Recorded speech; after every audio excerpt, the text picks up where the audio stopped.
I opened the door and nearly forgot how to breathe. There she was, Harper, standing on my front step like she had never left, her long coat flaring in the wind, sunglasses still perched on her head even though it was almost dusk. She looked like a celebrity returning to a hometown she'd outgrown, chin up, lip gloss perfect, smile just short of smug. Next to her stood a man I didn't recognize. Tall, crisp suit, expensive-smelling cologne that wafted into the doorway like it belonged there. He didn't smile. Just stood there with one arm slung over Harper's shoulder, like he'd already marked the territory. And in front of them, two kids. One boy, maybe 7. The other, a little girl in a sparkly purple coat, maybe 5. Both clutched small suitcases and stared at me like I was the hotel concierge. They weren't mine. That much was clear. Behind me, I heard a quiet voice. Dad. I turned. Zoe stood halfway down the hall, her brown hair tied up in the messy bun she wore after soccer practice. She still had her cleats on. Her eyes flicked from Harper to the man to the two kids, then back to me. Who are they? I couldn't answer. I was still stuck on Harper's grin, the kind she used to wear right before she dropped a bomb on me. Harper stepped inside like it was still her house. Relax, Damon, she said, brushing past me. We just need a place to stay for a few days. It's not a big deal. I stepped back automatically, caught off guard by how casual she made it sound. Like this wasn't the same woman who'd vanished 3 years ago with no warning, no goodbye, no custody battle, just a single email saying she needed space. Lucien, that's what she called him later, followed behind her without a word, his leather shoes clicking against the hardwood like they owned it. The kids trailed after them, awkward and quiet. Zoe stood frozen at the base of the stairs, arms crossed, eyes guarded. Harper turned to Zoe and gave a wide, fake smile. You've grown so much. Well, you look just like me when I was your age. Zoe didn't respond. I finally found my voice. Harper, what are you doing here? She waved a hand. Can we not do this in the doorway? The kids are exhausted. It's been a long day. I'm serious. I told you. Just a few days. We'll be out of your hair before the weekend. You didn't tell me anything. She tilted her head like I was the unreasonable one. Well, consider this me telling you now. Zoe's voice cut through the silence. Who are they? Harper blinked. The little girl looked up at Lucien, tugging his sleeve. Lucien gave a strained smile. This is Emerson, he said, gesturing to the girl. And that's Luca. They're mine. But why are they here? Zoe asked again, louder this time. Nobody answered her. That silence, that long, heavy silence, was the sound of everything cracking. We didn't even make it to dinner before it all blew up. Harper was in the kitchen pretending like nothing was weird, humming while she poured juice into sippy cups. Lucien sat on my couch like it was his, legs crossed, scrolling through his phone. His kids were camped out on the rug watching cartoons like they'd lived here for years. And Zoe? Zoe hadn't said a word since the question that no one answered. I was standing by the hallway, hands clenched at my sides, watching it all. Hey, I said to Harper. We need to talk. Alone. She didn't even glance up. Damon, now's not the time. No, now's exactly the time. She sighed like I was exhausting her. Fine, she muttered, drying her hands on a dish towel. Zoe, honey, can you show Emerson and Luca where the guest room is? It's down the hall, second door on the right. Zoe didn't move. Harper's smile twitched. Zoe, they're not staying in my room. I stepped in. They're not staying at all.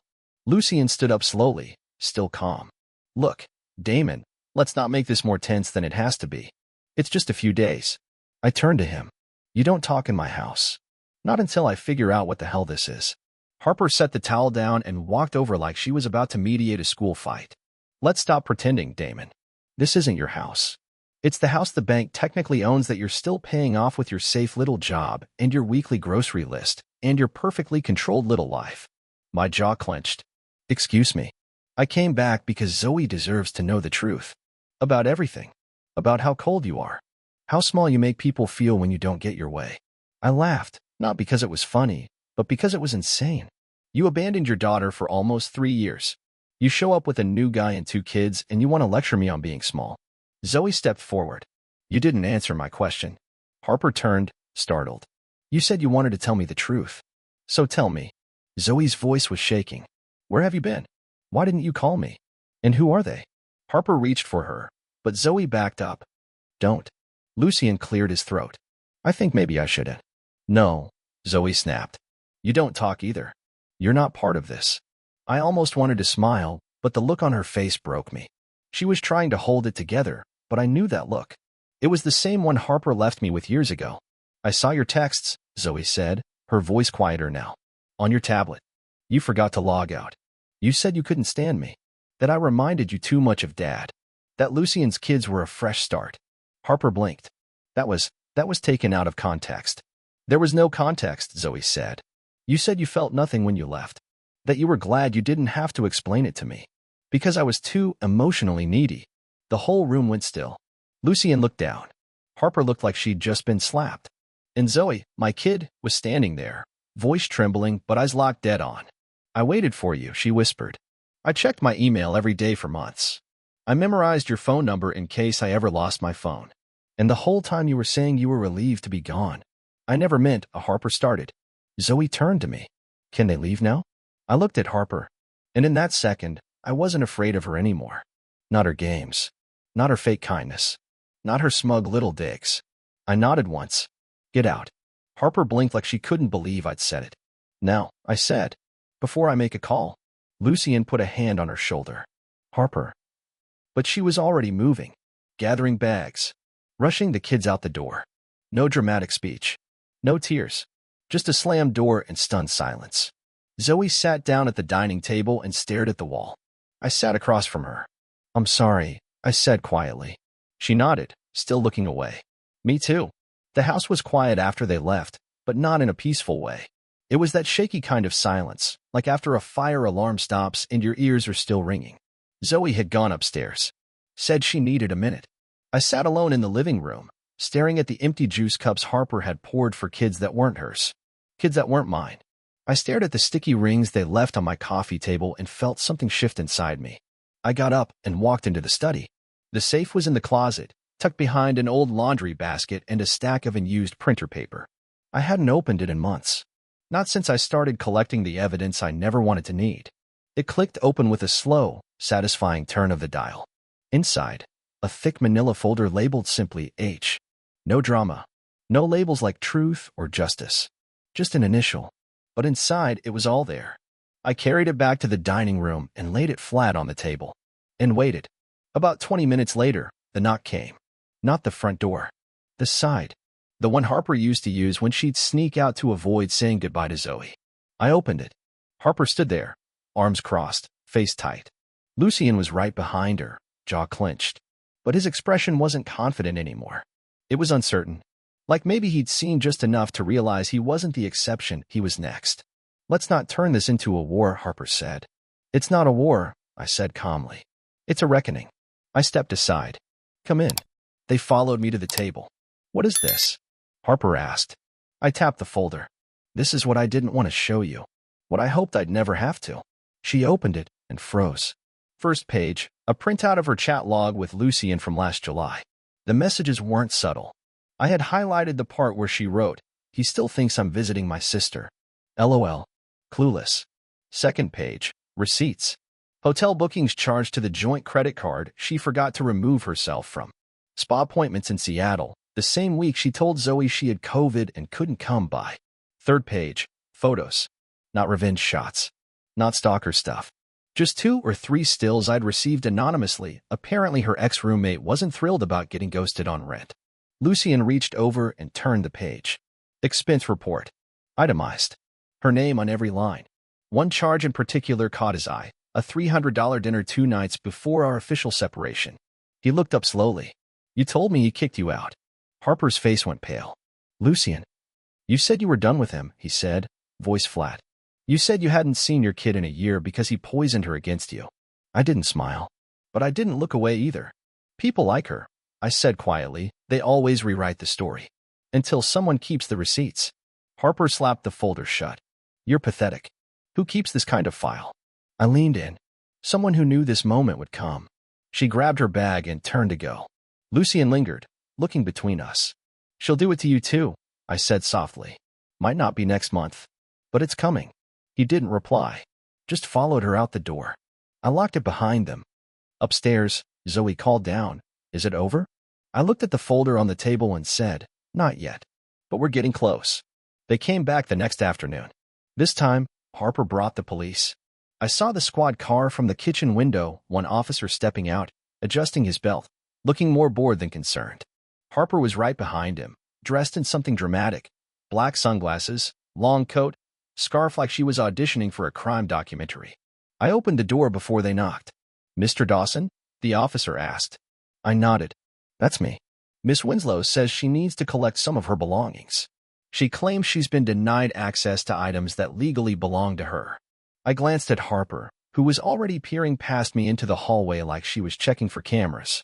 "She lived here 3 years ago," I said. "No lease. No name on the mortgage. No mail with her name since the month she left. She says her property is still inside." I stepped back, letting them in. "Then let's go see." Harper swept in like she owned the place, heading straight for the upstairs closet where I'd packed what little she left behind. The officer followed her up. Zoe came out of her room and stood beside me on the stairs. "Why is she here with a cop?" "She wants to feel powerful again." Zoe didn't say anything. She just watched. A few minutes later, Harper came down with 2 small boxes and an old handbag slung over her shoulder.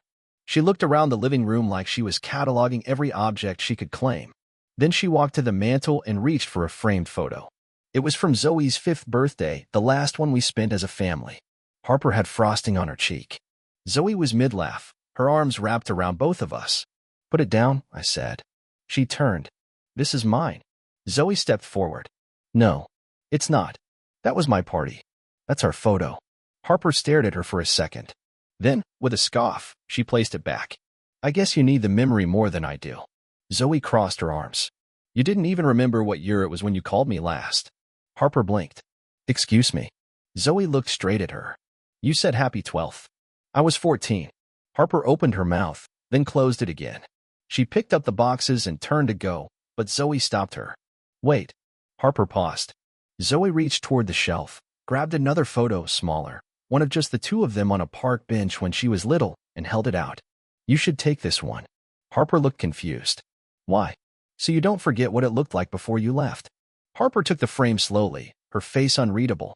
"Let's go," the officer said gently, leading her toward the door. I held it open and didn't say a word as she stepped out. She turned, like maybe she wanted to deliver one last line, something cutting or tearful or noble. But Zoe beat her to it. "We're not scared of you anymore." And then the door shut behind her. The call came 2 days later. Saturday morning, just after breakfast.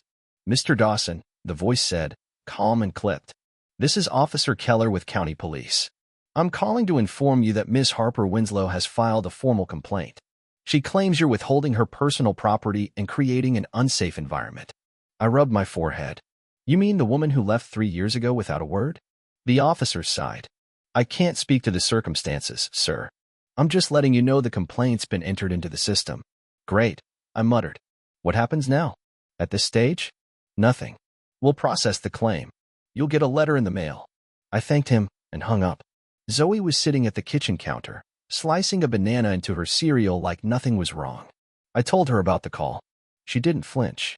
"She's trying to mess with your head," Zoe said, not even looking up. "She wants to scare you. She's wasting her time. She's also wasting the police's time," she added, deadpan.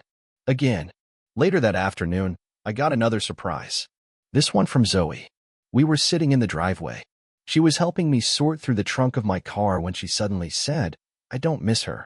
I looked up. "What?" Zoe shrugged. "I thought I would. I thought I'd feel empty or angry or something. But I don't. I just feel relieved." I reached over and gave her shoulder a gentle squeeze. "You don't have to feel anything you don't want to." She nodded. "I know. That's kind of the point."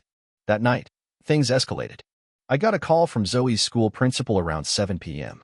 Apparently, Harper had shown up outside the school gates during dismissal, waiting in her car, sunglasses on, texting Zoe to come outside. I thought there was a no-contact agreement in place, the principal asked. "There is," I said, my voice tight. "It's part of the temporary custody motion." "Well, then you might want to speak with your attorney." Because she was there. "And your daughter looked rattled." After I hung up, I checked Zoe's phone. Sure enough, Harper had sent 3 texts. 1. "Hey, sweetheart. Just wanted to say hi. Come outside." 2. "I miss you. I know your dad is poisoning your mind." 3. "Don't make me come in." I took screenshots of everything and emailed them to my lawyer that same night. Harper wasn't just testing boundaries now, she was smashing them. The next morning, I found another message. This time, from an unknown number. He's not a good man. You don't know what he's done. You'll see. Zoe showed me the text quietly, her face calm but her hands shaking. She's not going to stop, is she? She will, I said. Because we're going to make her. We sat on the porch that evening, watching the sky shift from gold to gray. I thought about everything Harper used to accuse me of, being dull, too predictable, not evolving. But right now, all I felt was clarity. Control. She wanted chaos? She could have it. Just not in this house. Not around my daughter. Because for the first time in years, I wasn't reacting anymore. I was preparing. The courtroom was colder than I expected, not in temperature, but in atmosphere. Sterile. Clinical. Like truth had to be dissected under fluorescent lights. Harper sat across from me at the front table, perfectly made up, tissues already clutched in one hand. Lucien wasn't there. I had a feeling he'd quietly stepped off the stage. Her lawyer, a young, overconfident guy in a charcoal suit, shuffled papers like he was prepping for a dramatic monologue. Harper leaned in and whispered something, then dabbed the corners of her eyes. My lawyer, Dana, was calm. No theatrics. Just facts. She looked at me once, gave a small nod, then opened the binder of evidence we'd spent the past month organizing. The judge, a middle-aged woman with sharp eyes and zero patience, entered in Saturday. Let's begin. Harper's lawyer went first. He painted a picture of a fragile mother, misunderstood and unfairly pushed out of her child's life. He used words like alienation, controlling behavior, emotional rigidity. He even implied that I had manipulated Zoe against her mother for years. Every time he said father, his tone dipped slightly, like the word itself was an accusation. Harper sniffled in all the right places. When he finished, the judge turned to Dana. Your response. Dana stood, calm and steady. Your Honor, she began, we have no interest in attacking character, only in establishing truth. And the truth is that Miss Winslow left her daughter without warning, provided no support, and did not contact her for over 18 months. She stepped forward, sliding the first document onto the bench. Here's the abandonment timeline, supported by call records, school logs, and custody filings. The judge skimmed the pages, frowning. Dana continued. We also have direct messages from Miss Winslow, which demonstrate not only intentional absence, but hostility toward the child, including calling her emotionally needy and referring to her current partner's children as a do-over.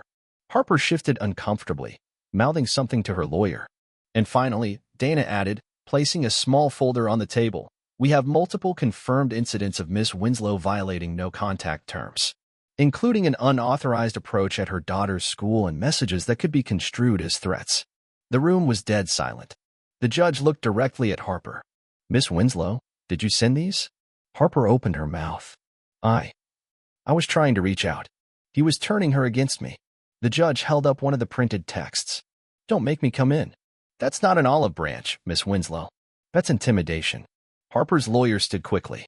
Your Honor, my client. Sit, the judge said flatly. I've heard enough. She turned to me. Mr. Dawson, do you have anything you wish to say? I stood. I'm not here to punish anyone, I said, keeping my voice steady. I just want my daughter to feel safe, to wake up without wondering what doors she has to guard next. I glanced at Zoe, who was sitting just behind us. She gave me a tiny nod. That's all, I said, and sat down. The judge flipped through the folder once more, then closed it. Primary custody will remain with Mr. Dawson. Miss Winslow will be granted supervised visitation only, pending a reevaluation in 6 months. Harper gasped. Her lawyer placed a hand on her arm, but she jerked away. Court is adjourned. The gavel fell. Just once. As people stood and shuffled toward the exit, I felt Zoe's hand slide into mine. We didn't speak. We didn't need to. We had just won the only fight that ever really mattered. It had been almost 3 weeks since the court ruling when Harper came back. No texts. No warnings. Just the knock, slow, deliberate, on a quiet Sunday afternoon. I opened the door, and there she was, standing on the porch like nothing had happened. No coat. No makeup. Just her, holding a manila envelope and a strange look on her face, somewhere between hopeful and hollow. I just want to talk, she said. I didn't answer. Just leaned against the frame. I know I messed up, she continued. I know I hurt you. And Zoe. But I've been doing a lot of thinking and I want to come home. That word, home, hit like a stone skipping across still water. It made ripples, but not deep ones. Nothing that lasted. "This isn't your home anymore," I said. Her eyes searched mine. "We had a life. We have a child. You had a chance," I said, "and you walked out." She took a small step forward. "I wasn't well back then. I was lost. But I'm ready to do better. I'm ready to be a mother again. You're 5 years too late." Silence stretched between us, and then she pulled out the envelope. "These are letters. For Zoe. I've been writing them. I just didn't know when the right time was." I took it without a word and set it on the table behind me. "She's upstairs," I said. "If she wants to read them, that's her choice.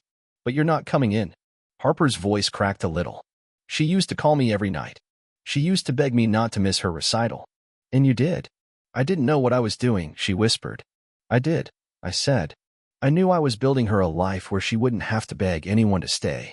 That's when Zoe appeared at the top of the stairs. She wasn't eavesdropping. She wasn't hiding. She was just there. Calm. Steady. Holding the banister like it was just another day. Harper looked up and smiled, her voice soft. "Hi, baby." Zoe didn't smile back. "I remember everything," she said quietly. "The birthday you skipped. The emails you never answered. The way you said I made you feel trapped." Harper's smile faltered. "I didn't mean it." "Yes, you did," Zoe said. "And that's why you're not welcome here." She turned and walked back to her room. Harper stared after her, eyes wide and glassy. "She's grown up," I said.